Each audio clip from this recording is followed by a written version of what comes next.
সবচেয়ে যেটা কষ্ট দেয় সেগুলো একটা খুনের চেয়ে, একটা হত্যার চেয়ে একটা ব্যক্তিকে গুম করে রাখা অত্যন্ত ভয়ঙ্কর জিনিস। এটা জবাব হয় না। যদি কেউ শহীদ হয় তাকে আমরা পাবো, তার জন্য দোয়া করতে পারবো, তার জন্য জানলা করতে পারবো, তার কবরে ফুল দিতে পারবো। উনি যিনি গুম হয়েছেন তিনি নিজেও রাজি হয়েছেন। এই দুষ্কৃতরা অনেক দিন ছিল এবং এর জন্য অনেকে পারিবারিকভাবে তাদের ওয়ারিশটা নানাভাবে সফল। আমাদের আমাদের এই ভুল শিকার কেন আমরা চলে যাই?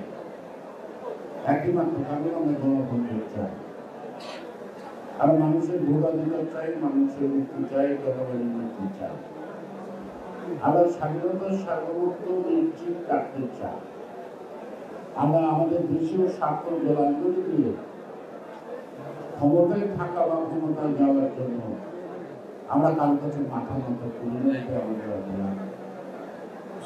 আমাদের প্রিয় নেত্রী তিনি আপোষী নেত্রী এবং তিনি কখনো নীতির সাথে গণতন্ত্রের প্রশ্নে দেশের প্রশ্নে আপোষ করেন না এবং সেই আপোষী নেতৃত্বে বেগম খালেদা জিয়া যখন বন্দী, তখন গণতন্ত্র বন্দী। এই কারণে যে আমাদের নেত্রী ইতিমধ্যে দেশে বিদেশে তিনি অভিষিক্ত মাদালত করেছে। গণতন্ত্রের মা যদি বন্দী থাকে ওই গণতন্ত্রকেও বন্দী থাকবে, এটি স্বাভাবিক। এই বন্দিশালা থেকে গণতন্ত্র উদ্ধার করা এবং এটা নির্দলীয় নিরপেক্ষ সরকারের অধীনে একটি সুষ্ঠু অবাধ নির্বাচন, জনগণ তাকে ভোটের জায়গা থেকে তাকে দেবে, এটি অবস্থিত।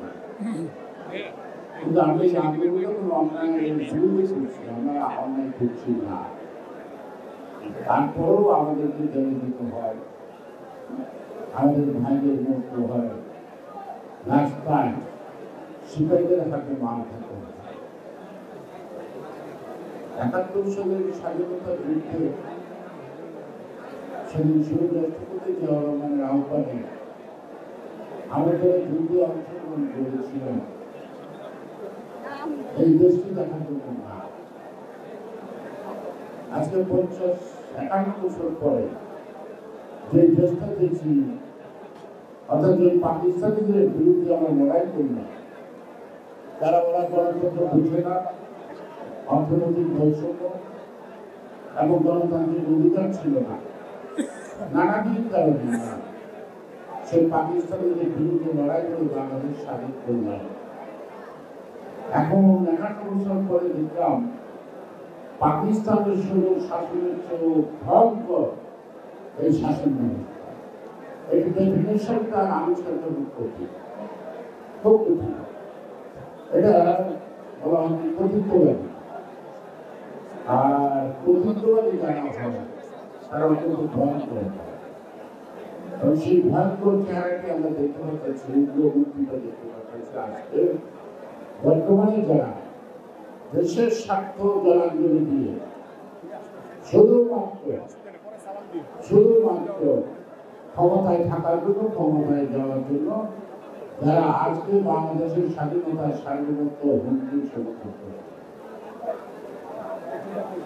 সোভিয়েত ইউনিয়ন যখন ভাঙে তখন সোভিয়েত ইউনিয়নের মধ্যে একটি রাজ্য আমেরিকার কাছে বিক্রি করে।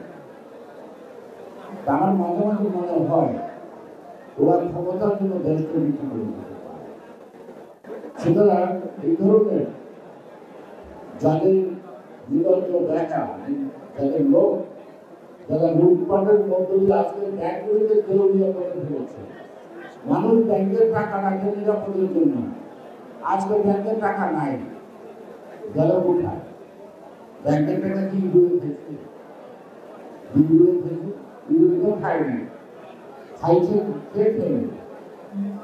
এই ইন্টার লুটপাটের চেয়ে মহারানী বর্তমান তথাকথিত প্রধানমন্ত্রী শেখ হাসিনা, তিনি যে সিন্ডিকেটের মাধ্যমে আজকে বাংলাদেশের অর্থনীতিকে ধ্বংস করে দিয়েছে। তার নিজস্ব সিন্ডিকেটের মাধ্যমে আজকে দ্রব্যমূল্যের ঊর্ধ্বগতি, একদিকে কর্মসংস্থান নাই, বেকারত্ব, আর একদিকে মানুষের হাতে কাজ নেই, পয়সা নাই। আর প্রত্যেকটা ঘরে কম বেশি দুর্ভিক্ষ চলছে। হয়তো যারা মধ্যবিত্ত বলতে পারে না, যারা নিত্য মধ্যবিত্ত তাদেরকে বোঝা যায় আজকে কেন ট্রানজেকশনের লাইন করে দাঁড়ায় থাকে মানুষ কিছু দেওয়ার জন্য। আমার সেই কথা মনে করে সেই ভাত থেকে ৭৫ পর এখন মানুষ লাইন করে থাকে চালের জন্য, তাদের জন্য, খবরের জন্য। আবার একটা নতুন সংযোজন হচ্ছে, আমার মনে পড়ছে ব্যাংক ডাকাতি, অর্থাৎ ব্যাংক ডাকাতি ছিল স্বাধীনতা উত্তরের চরিত্র, আবার নতুন করে দেখেছি ব্যাংক ডাকাতি, বাকি আছে কোনটা। সে কারণে আজকে বলব যে আমরা যেই কারণে একটি স্বাধীন রাষ্ট্র দেখার জন্য এবং স্বাধীনভাবে বাঁচার জন্য এবং দেশের সব আমরা স্বনির্ভর হইব।